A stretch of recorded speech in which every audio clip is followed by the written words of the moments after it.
سلام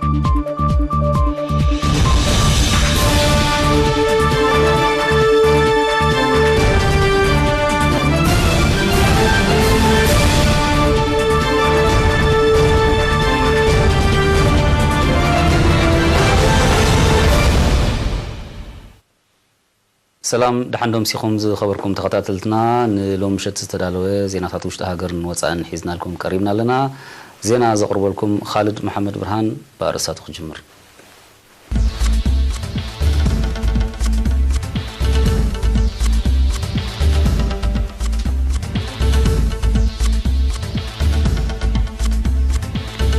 بريزيدنت إسياس أفورقي أو حبرات إمارات عرب نسرح مبصحي فتسم الله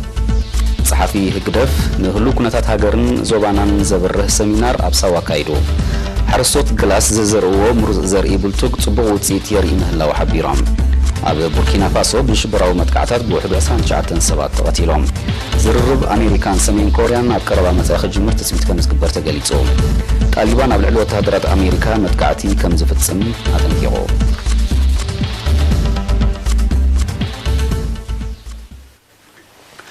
زرزر زينا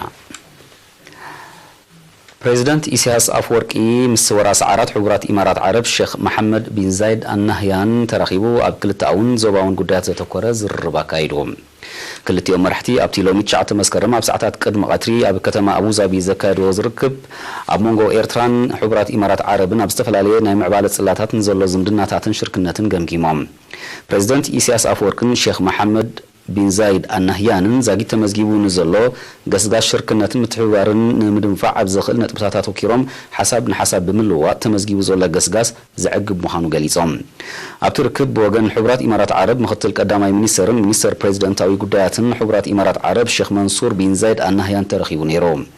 بريزيدنت إسياس أفورقي بزي كازيت مال شمونتا مسكرم مس مختل قداماي منستر بريزيدنتاوي غداياتن شيخ منصور بن زايد النهيان منستر تمرتي دكتور حسين الحمادن بمرخب أمونغ خلتي أن هاجرات بستفلاليت صلاتات نزلوا زمدنا نمدنفع بزخل نطبطات أتوكيرو تزراريبون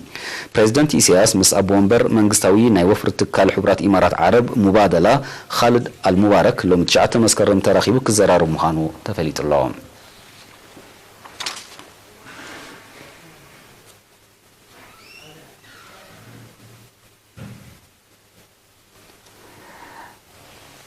صحافي هقدف أتو الأمين محمد سعيد أبو ساوان أبلات 33 زوري هاجراوي أجلجلوت ممهران بيت مرتي وارساي كالون آليت تمهرون بشوعتن شمونتن مسكرم نهلو كنتات هاجرنان زوبانان زبره سمينار كايدو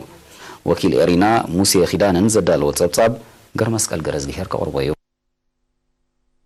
أتو الأمين ودابه حزباو جنبار قبل معات بملكع مبرقاو جنبار ماكلاي جنبارن معرباو جنبارن تتحيز زلون قرصون أولادبون دحري مجلاس نهلو زباون علماون كنتات هاجرنا بزرزر قليسو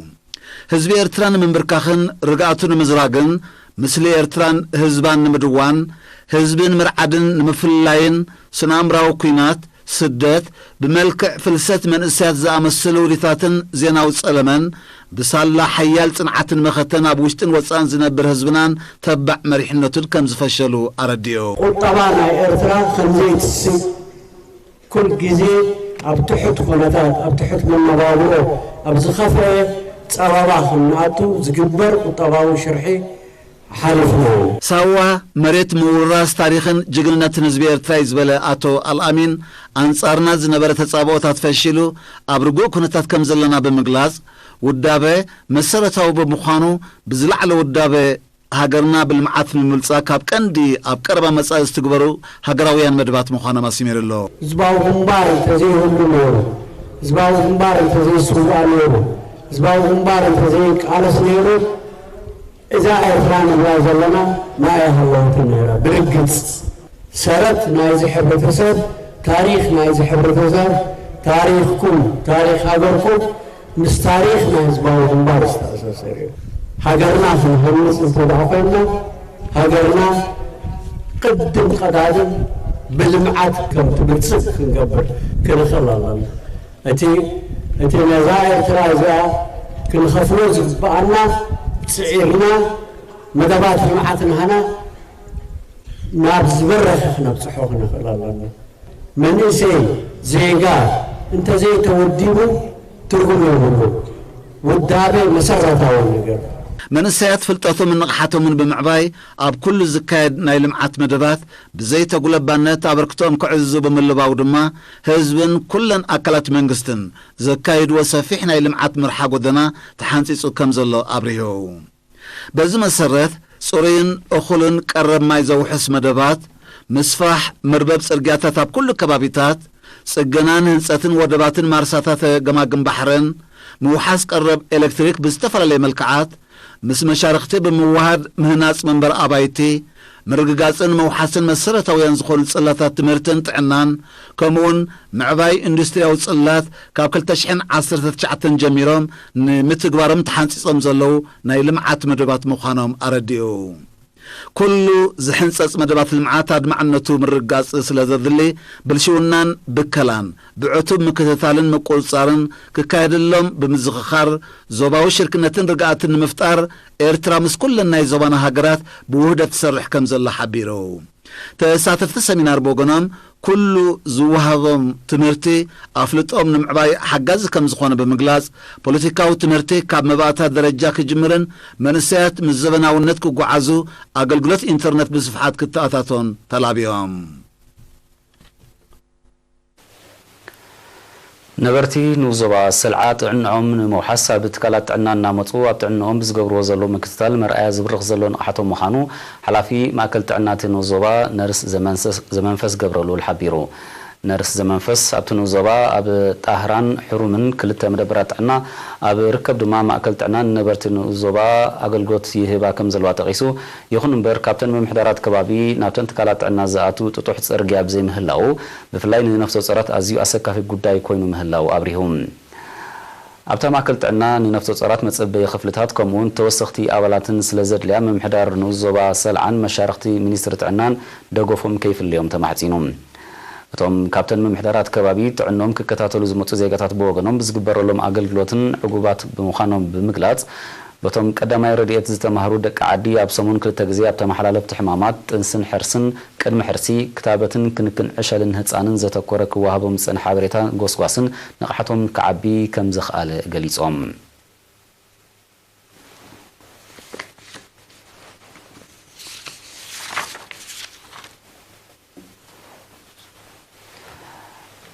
ምህርቲ ሕርሻ ንምድንፋዕ ሚኒስትሪ ሕርሻ ንኣብነታውያን ሓረስቶት ምሩጽ ዘርኢ ይዕድል እዩ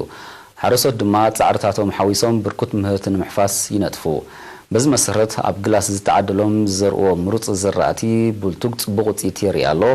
ወኪል ኤሪና ሰመረ እዮብ ንዘዳለዎ ጸብጻብ ፍሩቱና ዓንዶም ክተቕርበያ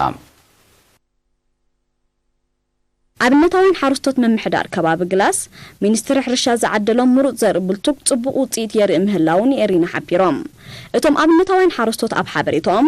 ካብ ወርሒ ሰነ ዝጀመረ ጽቡቕ ዝዓቐኑ ዝርግሐ ዝናብ ክሳብ መፈለምታ ወርሒ መስከረም ከም ዝወቕዐ ጠቒሶም ሚኒስትሪ ሕርሻ ዝዓደሎም ምሩጽ ዘርኢ ቡልቱግ ክራማት ቅድሚ ምእታው ዘድሊ ሓፈሻዊ ንጥፈታት ስለ ዘካየድሉ ኣብ ደረጃ ምሽዋት ከም ዝበጽሐ ገሊጾም ምሩጽ ዘርኢ ቡልቱግ ቅልጡፍ ብዙሕ ቃንጫ ዘፍሪ ዝውንኖ ጉንቦ ጽዑቕ እኽሊ ዝሕዝ ገዚፍ ምዃኑ ከምኡውን ብጨራሩ ብዙሕ ስለ ዘይድፈር ኣዝዩ ከም ዘርብሖም ብምግላጽ ሓረስታይ ንግራቱ ኩሉ ዝድለ ጻዕርን ክንክንን እንተገይሩሉ ፍረጻምኡ ክሓፍዝ ዘየማቶም ምዃኑ ኣረዲኦም ዘርኢ ከዓ ምሩጽ ዘርኢ ስለ ዝኾነ ንሕና ኣመስጊና ኢና ካብቲ ዘርእና ቀደም ዝነበረ ከምዛ ሓሸ ከምዚ ቅልጥፍ ጽቡቕ ከም ዝኾነ ፈሊጥና ኢና ኣብቲ ምጽባቑ ስራሕ እንተወሳኽካ እንተሓያልካ እንተሰራሕካ ኣጸቢቑኻ ጽቡቕ የሪ ኣመሓዳር ምምሕዳር ከባቢ ግላስ ኣቶ ኣሰናይ ጴጥሮስ ብወገኑ ኣብቲ ምምሕዳር ከባቢ ብስርሖም ብሉጻት ኣብነታውያን ሓረስቶት ከም ዘለውን ውሕስነት መግቢ ንምርግጋጽ ሓያል ጻዕሪ የካየዱ ምህላዎምን ብምሕባር ሚኒስትሪ ሕርሻ ምስ መሻርክቱ ብምውሃድ ን102 ሓረስቶት ዝዓደሎም ምሩጽ ዘርኢ ቡልቱግን ፉልን ተዘሪኡ ኣብ ጽቡቕ ደረጃ ከም ዘሎ ኣረዲዮም ብሚኒስትሪ ሕርሻን بمشاركتهم زتوهبنا مرؤ زري نحدا 102 حرستوت سدرابيت مالتي عدلنا مالتي أما محدار كباب جلاس 380 هكتار مريت بولتوك 10 ሄክታር መሸላ 8 ሄክታር ፉል ብጠቕላላ 408 ሄክታር መሬት ተዘሪኡ ምህላውን ክኢላታት ሕርሻ በብእዋኑ እናመፁ ንሓረስቶት ኣገዳሲ ምኽርን ማዕዳን ከም ዝልግሱሎም ጠቒሱ ድማ ሓረስቶት ዘራእቶም ኣብ ቆፍኡ ክሳብ ዝኣቱ ካብ ናይ ሕርሻ መሬቶም ከይፍለዩን ኣብዚ ግዜ እዚ ብዕስለን ጉጅለን ንዝንቀሳቐሱ ዘለዉ መፋልስ ጽዑቕ ክትትልን ጽኑዕ ሓለዋን ክገብሩና ተሓሳሲቦም ንድሕሪ ሕጂ ሓረስቶት ነዚ ዘርኢ እዚ ክጥቀሙ ንላቦ ከም ዝጥቀሙ እውን ንሕና ከም ኣመሓደርቲ ክነተባብዖም ኢና ካብዚ ወርሒ እዚ ጀሚሩ ግን ንቐጻሊ ብዙሕ ተጻዋዕታት ናይ እንስሳታት ናይ ጨራር ድዩ ናይ መፋልስ ድዩ ናይ ብዙሕ እውን ስለ ዝርከብ ዝኾነ ሰብ ካብ ግራቱ ከይፍለ ስጋብ ኣብ ቀፍኡ ዝኣትስ ግራቱ ክከታተል እላቦ 6 ዓድታት ዝጠርነፈት ምምሕዳር ከባቢ ግላስ 2850 ነበርቲ ኣለውዋ ባህላዊ ጉዳያት ህግደፍ ብዝተፈላለየ ዓውደ ሞያ ስነ ጥበብ ፊልም ካብ 3 ወርሒ ክሳብ ዓመት ዘሰልጠኖም 24 ደቂ ኣንስትዮ ዝርከቦም 80 ስነ ጥበባውያን ብ7 መስከረም ኣብ ሲነማ ኣዝመራ ኣመሪቖም ኣብቲ ዕድመ ዝተገብረሎም ዳይሬክተራት ፊልም ሰኣልቲ ኤዲተራትን ዝተረኽብሉ ናይ መመረቕታ ስነ ስርዓት ኣዋሃዲት መደብቲ ስልጠና ስነ ጥበባዊት ነጃት ኣደም ሰልጠንቲ 56 ንሓደ ዓመት እቶም 24 ድማ ን3 ወርሒ ኣብ ምፍራይ ፊልም ስነ ድምፂ ኣርትዖት ፊልም ዘተኮረ ስልጠናታት ከም ዝቐሰሙ ሓቢራ ነቲ ስልጠና ካብ ዝሃቡ መምህር ተመዝገን ፀሃየ ብግዲኡ እቲ ትምህርቲ መቐፀልታ ናይቲ ባህላዊ ጉዳያት ህግደፍ نوحتن حتصرتن فيلمتات هاجرنا نايزدالو سنة طباباويان عقمتات نمعباي ኣብ 2016 ብውሽጣዊ ዓቕሙ ዘካየዶም ስልጠናታት ምዃኑ ጠቒሱ ኣብዚና ሕጂ ድማ ጥበብ ኣሰራርሓ ፊልምታት ሃገርና ንምዕባልን ምልላይን ንስእሊ ድምፅን ሕብርን ክሕግዝ ዝኽእል ዝተዋህበ ስልጠና ምዃኑ ሓቢሮም ወኪል ተመረቕቲ ብግዲኡ ዝቐሰምዎ ትምህርትን ስልጠናን ዝነበሮም ሞያዊ ዓቕሚ ብምብራኽ ንምዕባለታት ከካይድዎ ዝጸንሑ ስነ ጥበባዊ ስርሓት እዋናውን ሓጋዝን ብምዃኑ ከምዚ ዓይነት ስልጠና ብዝሰፍሐን ዝተወደበን መልክዕ ክካየዳ ተሓሳሲቦም ኣብ መደምደምታ ሰልጠንቲ ብዝተማሃርዎ መሰረት ዘዳለወን 6 ሓጸርቲ ፊልምታት ንተሳተፍቲ ኣቕሪቦም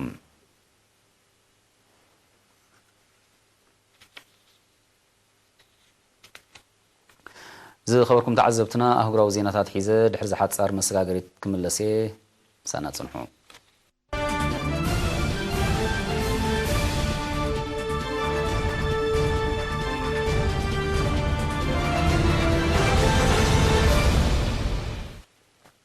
ዜና ወጻኢ ኣብ ሰሜናዊ ሸነኽ ቡርኪና ፋሶ ትማሊ 8 መስከረም ዝተፈጸመ ማንታ መጥቃዕታት ቦምብ ብውሕድ 29 ሰባት ከም ዝተቐትሉ ማዕከናት ዜና ቃሊሐን በቲ ኣብ መካይን ብተጻወደ ነታውጊ ብምፍንጃር ዝተፈጸመ መጥቃዕቲ ሓያሎ ሰባት ብኸቢድን ፎኪስን ከም ዝቆሰሉ ዝሓበሩ ሰብ መዚ ቡርኪና ፋሶ ዛጊት ሓላፍነት ዝወሰደሉ ኣካል እኳ እንተዘየለ ኣብ ምዕራብ ኣፍሪቃ ንዝንቀሳቐሱ ሽበራውያን ፈጺሞሞ ከም ዝኽእሉ ኣሚቶም እቲ መጥቃዕቲ ዝተኻየደሉ ከባቢታት ብብዝሒ ሽበራውያን ዕጡቓት ዝንቀሳቐስሉ ምዃኑ ይዝግለጽ መንግስቲ ቡርኪና ፋሶ ነቲ መጥቃዕቲ ብምኹናን ኣብቲ ከባቢ ተወሰኽቲ ኣባላት ጸጥታን ሰራዊትን ልኢኹሎም ኣብ ምዕራብ ኣፍሪቃ ዝንቀሳቐሱ ሽበራውያን ዕጡቓት ኣብ ዝተፈላለየ ከባቢታት ቡርኪና ፋሶ ብዘካይድዎ ተደጋጋሚ መጥቃዕታት ሰብኣውን ንዋታውን ክሳራታት ክወርድ ምጽንሑ ጸብጻባት የረድኡ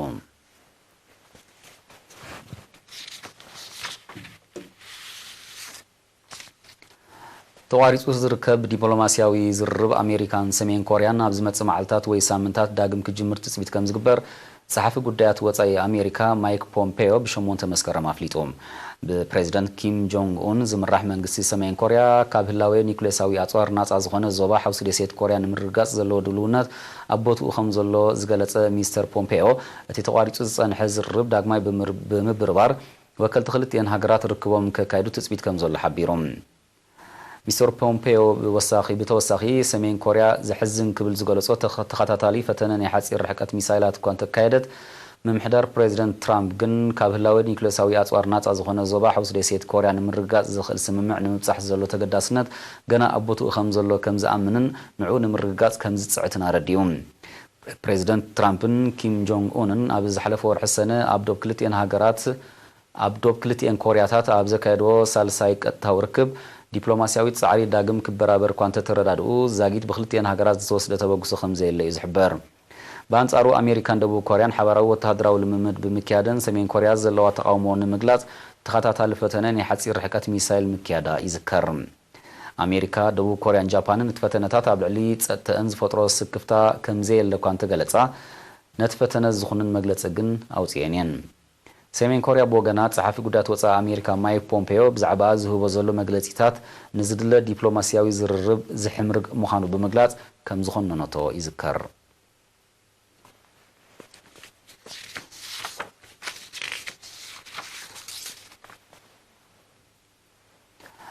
طالبان كم ملس جبري نايتي بريزيدنت أمريكا دونالد ترامب كاد نزن حزة سلام نمقراط زوصدو هندبة وسقمتي أب أفغانستان توافيرهم ما بلعل زركو أمريكاوان متقعد خكايد مهانوات انكيهم عطوق شبرا وجل طالبان بشمون تمسكر مبزوط ومجلسي ببريزيدنت ترامب زتوسد نتي نويح وان زغط سلزتنا مقراط سقمتي بمقام تسقمتي هوت أمريكاوان كم زخفلات انكيهم أمريكان أستاد 10 عامات زغط سلقلولو أفغانستان مفتاح نمنجست أفغانستان زي حوست خطاتا لزرب مست طالبان كتكايد مسنحاز فلاتيون يغون نبر بريزيدنت ترامب بشمون تمسكرم سلعلوت مرحت طالبان توتينو منبارو بمعكنات زينا استقاوحة مستيرا وركب بمقراط قبل علتي شبراوي جوجله وتهدراو تصغطي كحيل كم زعزز يذكر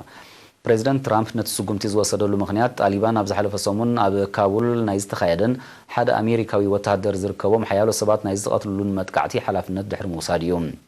أمريكان طالبانن أوارح كايد ودحر صنحو زته ابز حلف سمون اب افناوي سممع كم زوصحو صبات يردوم اتستبصح افناوي سممع لعلي 5,000 وتهدرات أمريكا وشت 10 سامنتات كاب أفغانستان كوصو أماسيو دما طالبان زكادو متقعتات كقارصو زبل منبارو يقلص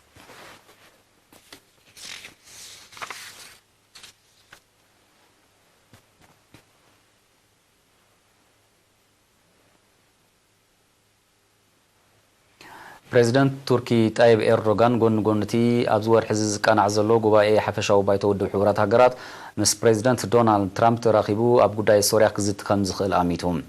تمدب تغباراو انت خوينو خلتين هاجرات اب غداي سوريا زصنحن فلليات اب مصباب وتاوي تراكم زهلو تنتنتي يمتهم زخمزيلون كلو امريكان تركن بشمون تمسكرم اب مريت سوريا حبراو وتهدراو لممد كم زكايدات قاليهم علامات الممد اب تهاجر كاب وغنا صازخونه زوبان ممسرات مهانو أززت سراويت كلتين هاجرات حبيرو مالهم يخون مبر منجس سوريا نتي أمريكا تستخيل لممد كاب مجهاس دولة فاليو كم زي رياف لطلام بريزيدنتات تركن أمريكان أب نيويورك كايدو أبزخول ركب نتكبراونت ممسرات الناس عزوبا كم كان أجندا كالعلو تخلطات علوم بزيكازي كلتيوم مرحتي تركي S-400 استسميت أرى ميسايل روسيا دحر مشمعتا أمونغو أمريكان تركن تفتيرو بزعبا زولو زي مكلاو كزراربو كم زخلو قمتات اللهم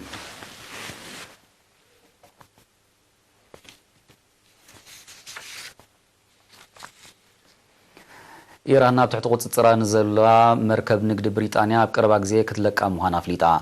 نملقاتا مفرق ور حمله وشمت هرمز تتحزز مركب زملكت حقاوي مسرح مزام كم زلو زحبره منيستر قدات وصاي إيران أبقرب مسايد تكباراوي كم زخونا رديوم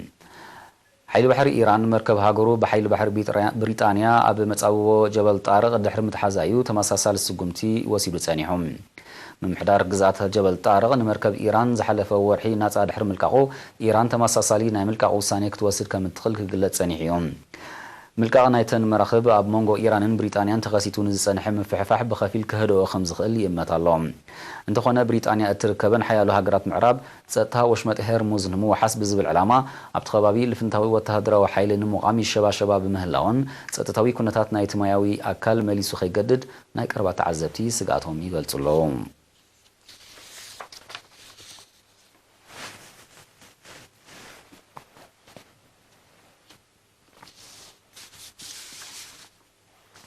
نمودات هزينا أبزع عمت أبو سناسن جابان كابز بتصح ببرتعيو بقدام منت كم سرع زتقلصه وبلاو معبل بشمون تمسكرم نمبرع ويشنا كتما طوكيو بمتقع سبقوي نواتاون أكبابيون عنوت كم زوردة تقليتهم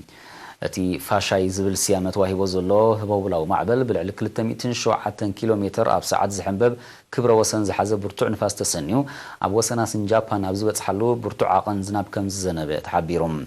بسنكو بالصعبة حدقاتات علغلق مهما مريتن قاشا وحجن دما حدا سبك موتن كلو قبل علا أبايتن تحت غرصن عنوات كم زوردة تقاليتهم بأشحت غوتصورو نبرتي كابيت نبرتهم كقعزو خقدادون كلو العلميتون سوسان براراتات كم استسرزة نتفتات موقعازيا بابور مدري كم استقارتن كان مسمرات موقعازيا مدري تعاتيو كم زلون تحبيرهم أتي برتوع هو بلاو معبل ساعتها وشت مريت دحر مصنع أب سلماو كانوس كمستملسز قالتو سمزيس فيلاو دحنا جابان زورد عنوات ناي مقمقام زعان ونبرت ناي مقاب نسرحت تجميرو خمزلو أرديوم ኣብ ጃፓን ዓመታዊ ብዝተፈላለየ ደረጃ ብርትዕ ዘለዎ ካብ ሰላማዊ ውቅያኖስ ዝተበገሰ ልዕሊ 10 ሓደጋታት ህወውላዊ ማዕበል ከም ዝኽሰት ጸብጻባት ሚቴዎሮሎጂ የነጽሩ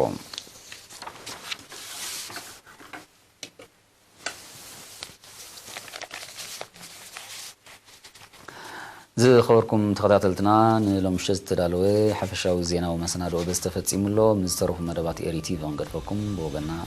ሮምሸት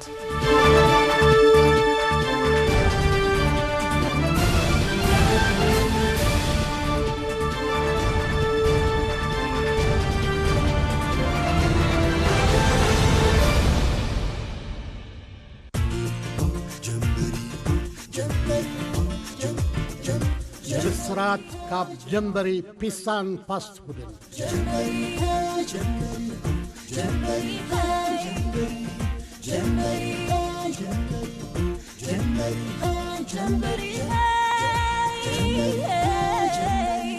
ዝተፈላለዩ ጣዕምን መቕረትን ዝውንኑ ጀምበሪ ላተ ቀሪብ ኢልኩም ኣሎ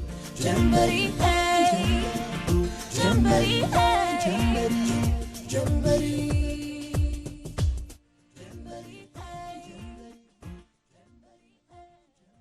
እንታይ ትበሃል እዛ ትበልዕዋ ዘለኹም ፒሳ ጠፊእና ዶ ሽማ እምበር ጀምበሪ ፒሳ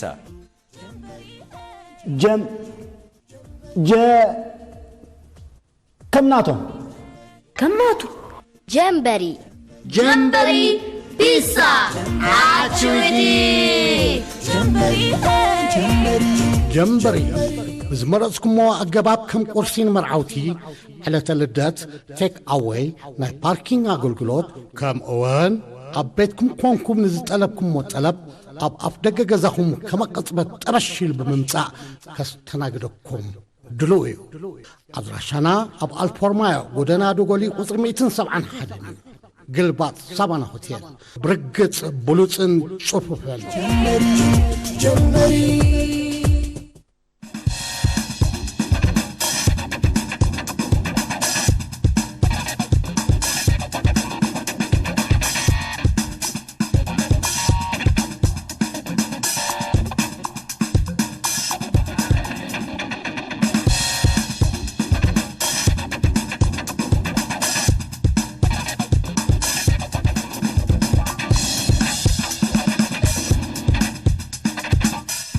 سلام كم يكن يخون كبرات تغطاتلتي سومنا في تصامتات سبورت وشتون وصان حزنا قريبنا لنا نمكتالكم بخبر نعدم ሃገራዊት ጋንታ ኤርትራ ቃላይ ግርግጥ መጻሪ ዋንጫ ዓለም 2022 ንምክያድ ኣብ ሃገርና ናሚብያ ትርከብ ሃገራዊት ጋንታ በቀዳማ ኣብ ዝነቀለትሉ ኮሚሽነር ባህልን ስፖርትን ኤርትራ አምባሳደር ዘመረ ተክለም ንኣባላት ጋንታ ኣብ ዘስምዑ ናይ መፋነው ቃል ኣብ ትዝጽበም ቃላይ ግርግጥም ዝበለጸ ውህደትን ተወዳዳርነትን ብምንጽብራቅ ነቲ ኣብ ኣስመራ ዝተመዝገበ ውጽኢት ንምሕዋይ ጻዕርታቶም ከሕይሉ ተላቢዩ ተኻፋልነት ኤርትራ ኣብ ዓለማዊ ናይ መጻሪ ውድድር ኣካል ናይቲ ካብ ታሕቲ ዝካየድ ዘሎ ምህናጽ ናይ ዝተፈላለዩ ክልታት ዕድመ ሃገራውያን ጋንታ مخانو زغلصم امباسادر زمده اب وصاي هاغرات زلو عقم كيلاتات سبورت نابربح هاغر نمعلو بزلعله كم زسرحلو غليصوم كالاي اغرغطم ناميبيان ايرتران 10 مسكرم اب ستاديوم سام نيوماوي እንደሆክ ከካይዲዮም እዛ ድሮት ማል ሰንበት ዛአተውት ሃገራዊት ጋንታ ኩዕስ እግር ኤርትራ ባግኡን ለምምዳ ጀሚራ ምህላዋ ተፈሊጡም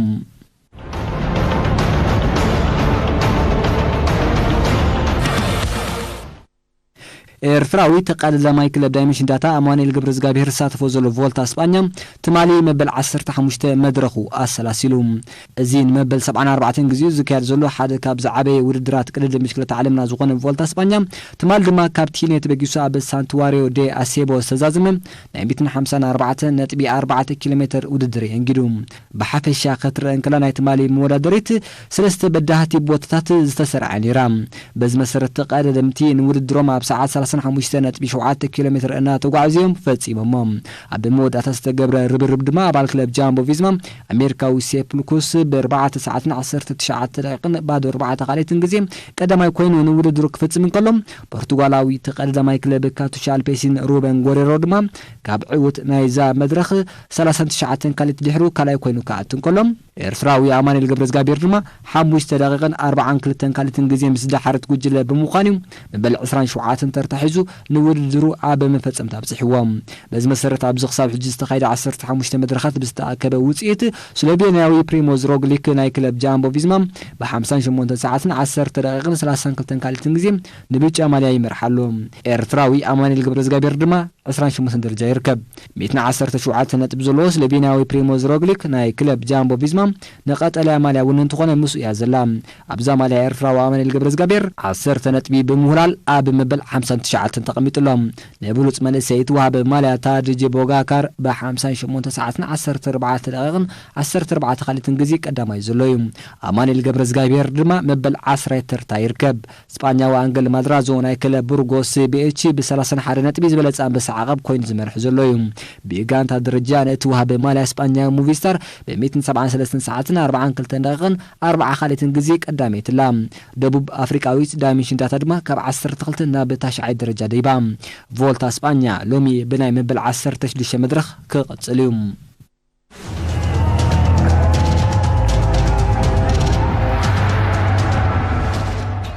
ኤርትራዊ አትሌት ፔትሮ ማሞ ኣብ ኢንተርላክን ጃንግፍራዊ ማራቶን 2019 ብምስታፍ ኣተባባዒ ውጽኢት ኣመዝጊቡ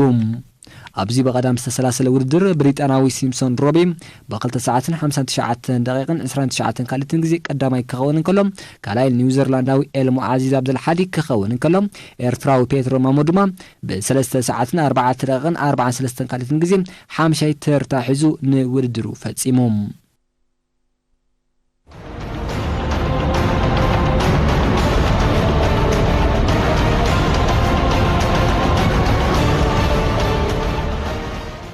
መኮንን ሓበሬታን ጉስጓስን ሚኒስትሪ ምክልኻል ምስ ሃገራዊ ፌደሬሽን ኩዕሶ መርበብ ኤርትራ ምትሕባር ናይ ዳንነት ስልጠና ካይዱ እቲ ካብ ዝተፈላለየ ኣሃዱታት ሚኒስትሪ ምክልኻል ዝተዋጽኡ 10 ደቂ ኣንስትዮ ዝርከቦም 34 ሰልጠንቲ ካብ 29 ክሳብ 6 መስከረም ዝተዋሃበ ናይ 10 መዓልቲ ስልጠና ኣብ ሃገራዊ ፌደሬሽን ኩዕሶ መርበብ ሓላፊ ዳንነት መምህር ቢንያም የማንን ብሃገራዊ ዳኛ ልምዓት ኢዮብን ዝተዋሃበ ስልጠና ቀዳማይ ደረጃ ክልሲ ሓሳብን ግብርን ዘጠቓለለ ኮይኑ ኣብ ሰዓታት ቅድሚ ቀትሪ ድሕሪ ቀትሪኒ ተዋሂቡ ኣብቲ ናይ መዛዘሚ ስነ ስርዓት ሓላፊ መኮንን ሓበሬታን ጉስጓስን ምክትታል ሃገራውያን ፌደሬሽናት ኮሎኔል ስለሙስዩም ሓለፍቲ ናይ ዝተፈላለየ ጨናፍር መኮንን ሓበሬታን ጉስጓስን ኣባላት ሃገራዊ ፌደሬሽን ኩዕሶ መርበብን ኣብ ዝተረኸቡሉ ኣጋጣሚ ብዛዕባ ዝተኻየደ ስልጠና ወኪሎም ቃል ዘስምዑ ሰልጠንቲ ማርታ ወልዳይን ተኪኤ ሃብተ ገብርኤልን ብወገኖም ንዝተዋሃቦም ናይ ስልጠና ዕድል ድሕሪ ምምስጋን ዝቐሰምዎ ስልጠና ዳነት ኣዝዩ ሓጋዚ ከም ዝኾነ ንመጻኢ ብዓጸፋ ክሰርሕሉ ድሌት ከም ዘለዎም ገሊጾም ነቲ ስልጠና ዝሃበ መምህር ቢንያም የማንን ኣብ መኮንን ሓበሬታን ጉስጓስን ሓላፊ ኩዕሶ መርበብ መንእስያ ፎርቂ ተስፋ ሚካኤልን ብጊዜኦም ሰልጠንቲ ንዝተዋሃቦም ዕድል ብዕዉት ክዛዝሞ ከም ዝኽኣሉ ኣብርሂቦም ቀልጺኖም ሰልጠንቲ ንዝረኸቡ ዕድል ኪኖ ስልጠና ቀሲምካ ፍልጠት ሒዝካ ምኻድ ኣብ ግብራዊ ስራሕ ብዝለዓለ ክዋስእሉ ከም ዘለዎም ድሕሪ ምዝኻር ነቲ ስልጠና ብልዑል ትግሃትን ተገዳስነትን ከም ዝተኸታተልዎ ኣብ ሓድሕዶም ናይ ምትሕጋዝ መንፈስ ከንጸባርቑ ከም ዝኻሉን ከዓ ተገሊጹ ፕሬዚደንት ሃገራዊ ፌደሬሽን ኩዕሶ መርበብ ኣቶ ሚካኤል ተክለ ሚካኤል ብወገኖም ንሰልጠንቲ እንቋ ሓጎስኩም ድሕሪ ምባል ስልጠና ኣብ ዞባታት ክወሃብ ከም ዝጸንሐ እዚ ናይ ሕጂ ምምራቕ ተኻላ ናቱ መቐጸልታ ከም ምዃኑ ገሊጹ ኣብ ምብርባርን ዕብየትን ተዓውዲ ተርኦም ክዕዙ ድሕሪ ምልባው ኣብ መጻኢ ሃገራዊ ፌደሬሽን ልዑል ምትሕባር ከም ዝገብርን ሰልጠንቲ ብወገኖም ሓድሕድ ምትሕጋዝ ክገብሩን ጸዊዖም ኮሎኔል ሰለሙን ሲዩም መዕፀው ቃል ኣብ ዘስማዓሉ ስልጠና ዳነት ሓደ ካብ ቀለስቲ ዝተፈላለየ ስፖርታዊ ውድድራት ምዃኑ ከሞያ ብቕዓት ዝሓትት ክብሪ ዘለዎ ሞያ ድሕሪ ምዃኑ ድሕሪ ምጥቃስ ሰልጠንቲ ነዚ ተረዲኦም ብመንገዲ ዝቐሰሞ ስልጠና ሓላፍነት ከም ዘሰክሞም ተገንዚቦም ኣብ መጻኢ ብወኒ ክሰርሕሉ ከይተዛነዩ ብዝለዓለ መልክዑ ክቕጽልዎ ዕብየት ከመዝግብሉን መኺሩ ኣብ መወዳእታ ሰልጠንቲ ብሉጻት ኮይኖም ንዝወጹን ምስክር ወረቐትን ህያብን ክዕድልን ከለዉ ከምኡ ነቲ መደብ ዕዉት ኮይኑ ክቕጽል ንዝጻዕሩ ደያኑ ሓለፍቲ ስፖርትን ምስክር ወረቐት ተዓዲሎም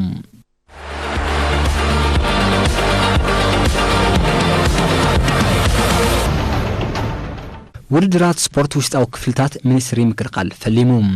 እዚ መበል 7 ግዜ ዝካየድ ዘሎ ውድድራት ስፖርት ዓርቢ 6 መስከረም 2019 ኣብ ሰዓታት ድሕሪ ቀትሪ ኣብ ስታድየም ኣስመራ ብውግዕ ተኸፊቱ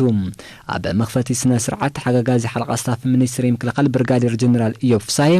ሓላፊ መኮንን ሓበሬታን ጉስጓስን ሚኒስትሪ ምክልኻል ኮሎኔል ሰለሙን ሲዩም ካልኦት ሓለፍቲ ኣባላት ሚኒስትሪ ምክልኻል ኣፍቀርቲ ስፖርትን ኣብ ዝተረኽብሉ ኩለን ተሳተፍቲ ጋንታት ሙሉእ ዕጥቂ ለቢሰን ኣብ ሜዳ ተረኺበን ኣብቲ ኣጋጣሚ ሓላፊ ኮሚቴ ስፖርት ሌተናል ኮሎኔል ሰለሞን ገብረሉል ንዕድማት አጋይሽን ቋዳ ሓን መጻኹም ድሕር ምባል ውሽጣዊ ውድድራት ክፍልታት ሚኒስትሪ ምክልኻል ዕላሙ ንመንእስያት ወኖም አብራቢርካ አጎሳጉስካን ንክለብ ዓንበርበብ ብኩሉ ዓይነት ስፖርት አሒልካ ምስ ካልኦት ክለባት ምውድዳርን ጎብለል ኩንካ ንምውፃን ጥራይ ዘይኮነ በደረጃ ሃገር ብቁዓት ስፖርታውያን ምፍራይ ዝዓለም ምዃኑ ድሕር ምግላጽ እዚ ውድድር እዚ ንኽካየድ ዝተሓጋገዙ ትካላት ውልቀ ሰባትን ምስጋኑ አቅሪቡ እቲ ንሓሙሽተ ዓይነት ስፖርት ኩዕሶ እግሪ ኩዕሶ መርበብ አትሌቲክስ ባድመንተን ጨመተ ተኹስን አጠቃሊሉ ብክልቲኡ ጾታት ዝካየድ ውድድር ንኣስታት 2 ወርሒ ዝቕጽል ኮይኑ ዝተፈላለዩ አሃዱ ዝወከላ 6 ክለባትን ክሳተፋ ኣብቲ ናይ መኽፈቲ ስነ ስርዓት ጸወታ ኩዕሶ እግሪ ኣብ መንጎ ጋንታታት ሳቡርን ሂምቦልን ተኻይዱ ነይሩ ፍልማ ጋንታ ሳቡርያ ብመንገዲ ብርሃነ ማሕር ቢላ ሸቶ ቁጺራ ተጻውቲ ሂምቦል ንዝተመዝገበቶም ሸቶ ካሕውዮም ተራእዮም ዕረፍቲ ቅድሚ መኸልኻ ብመንገዲ ሃኒባል ኪሮስ ሸቶ ረኺባ ድሕሪ ዕረፍቲ ኣብ ዝቕጽለ ጸወታ ተበጣኒ ብቕዓትዩ ተንጸባሪቑ ብወገን ክልቲአን ጋንታት ንሸቶ ዝኾነ መጥቃዕታት እኳ እንተተፈተና ሸቶ ግን ክምዝገባ ኣይከኣለን ጸወታኻ ብናይ ሓባር ዓወት ሓደ ብሓደ ተዛዚሙ ብዘይካዚ ቀዳማ ኣብ ሰዓታት ቅድሚ ቀትሪ ኣብ ሜዳ ጂምናዝዮም ዓስከር ደንደን ውድድር ኩዕሶ መርበብ ደቂ ኣንስትዮ ተኻይዱ ሳቡር ኣብ ልዕሊ ኣባሓኒ 2 ብሓደ ክትዕወትን ከላ ጋንታ ዒታሮ ከዓ ንሓሊበት ብፎርፋይት 2-0 ረቲዓታ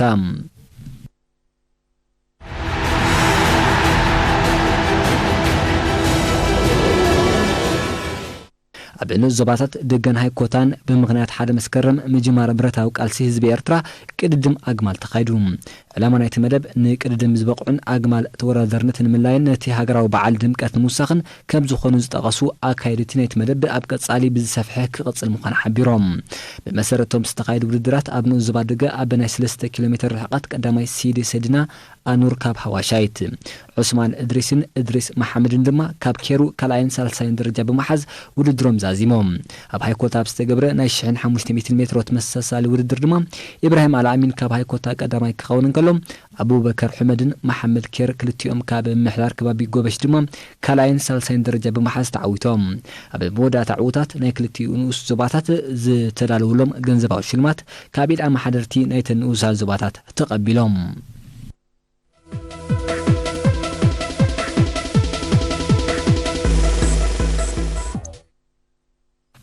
عمتاوي بفدريشن قدم بشكلتا زباو ماكل توديبو زكايد كرمتا وددر ماونتين بايك مالت جراسروت ابو منغو 10 شدوشتن اوسان زباطات من محلارات زباو ماكل زكايد وددر قدام شوعات مسكرم كتشنا 10 9 اب اكسبو كبابي 5 مدبر بوليس فليموم أبتني 4 مدرخ عمر زلو وددر فلما وددرهم زجمرو تقلدمتي كل عدم 10 15 يوم 5 شدوشن تقلدمتي 22.5 كيلومتر مشفانكا أب مسرع ترخبوم تقدمي هرمون إساق كابن زبا بريخكا قدمي بمخان شوعات نتبي كركبن كلهم يوسف عالم علاقة حموس 5 نتبي فوتسن برهان أبا شاول 4 نتبي هينوس إبريم قدايف 3 نتبي بحرة أب قبر مسكال بريخ 3 نتبي إسرائيل نقاسي معاكل كتما 1 نتبي بمخان كاب كلايك ساب شرشاي سيعبهم وتعوتهم دك أنستي ماونتين بايك أبز كايدون 15 كيلومتر 10 حدا تقدمتي أب مسرع ترخيبا لما عمتون كم تلمود نوسان من معلارات كبابي بريخن قال نفعن بتقدمتي دك أنستي أب مستافن مفراين زكايدو عمتها وددر زل لا يكونن كلتينين زبزح تقدمت حزن قريبا أب وددر المسن من لسكا زبزح زرياتات بتقدمتي نوزبا بريخ أنا تقلسين ناب مفصمتو أبسحنوم أب موداتا أب زكايدو قصبتها وددر كام سارون تخلق كاب نوزبا بريخ مودادرتا بنوي حفلا قداميت خوينا كتعوت انقلام دقي غانتا رومانا غوعشن ميكال سولومون ناي كلاين سال سنترتا بمحز نعوت غانتن ابرخوم قسنت تخلاي غران فحي تعقست فساي بيتي الاستيفالوسن كلتين كابنو زبا بريخ قاب ربعي كساب شرشاي بمعوات نزترفه بوتا ملوم اب موداتا وددروم زكايدو كل عدم 10 شوعات يوم 5 شوعات تقدمتي 3 كيلومتر مشفانكا أب مسرع ترخيبهم أبتزكايد ومساتي وددركا ملكياس توماس كابن زبا غودايف قدما يكون بمعوات شوعات نتبرخيبهم ألوني أب أسملاش نزبا غزاباندا موسى فصم نزبا باراديزوم ميكيل ولدو نزبا غودايف تسفو تدرس نزبا باشاول كاب كلايك ساب شرشاي بمعوات كاب حموشتك ساب حدا نتبي تماقلوم وددر كرمتاو تمهارو نوسان ممعلارات ربع 10 حال مسكرم وتشنا 19 أب كبابي مقابر حربنيا كابنوغو شدوش قطري جميرو خكايد مخانو تخليت إساق هزباو ركبات فدرشين قددم بشكلتا زبا مأكل كابزوز عن حبريتا أنتسيروم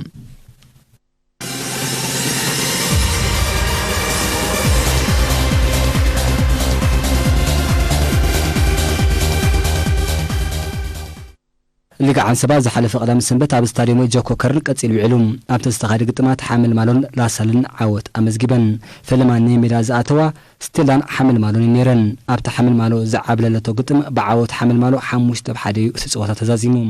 ኣብዚ ግጥም ተጻወተ ሓምል ማሎ ናኦድ ወልደ ሚካኤል ሃትሪክ ብምስራሕ ስሙ ከጸውዕን ከሎም ንዝተረፋ ሸቱታት ድማ ሳይሞን ገብረ ብርሃን ከምኡን ሜሮን ሚካኤል ኣመዝጊቦምን ናይ ስቴላ ሸቱ ድማ መብራህቶም ሰመር ኣብዩ ኣቁፂርላ ድሕሪ ዝተኻየደ ግጥም ኣብ መንጎ ላሳለን ኣልሂላልን ተሰላሲሉ ላሳለ ካብ ሕመድ እድሪስ ሸቶ ረኺባ እኳ እንተነበረት ብሰንኪ ሓያል ዝናብ እቲ ጸወታ ናብ ዝቕጽል መዓልቲ ተሰጋጊሩ ኣብ ዝቐጸለት መዓልቲ ድማ ላሳለ ቅድምን ድሕርን ዕረፍቲ ብዝረኽበተን ሸታት 2-0 ተዓዊታ ኣብ ካልእ ኣካል ናይ ዝግጥማት ብሰንበት ኣብ ዝቐጸለ ኣልነስር ንኣልሳሕል 1-0 ክትዕወተላን ከላ ሓጋዝን ኣስሙድን ኣብ ዝካየደው ጸወታ ድማ 1-1 ነጥቢ ተማቒለን ክሳብ ሕጂ ግጥማት ኩዕሶ እግሪ ሊጋ ዓንሰባ ኣካይድዋ ኣብ ዘሎ ጸወታታት ላሳለ ብ12 ነጥቢ መራሒት ዘለያ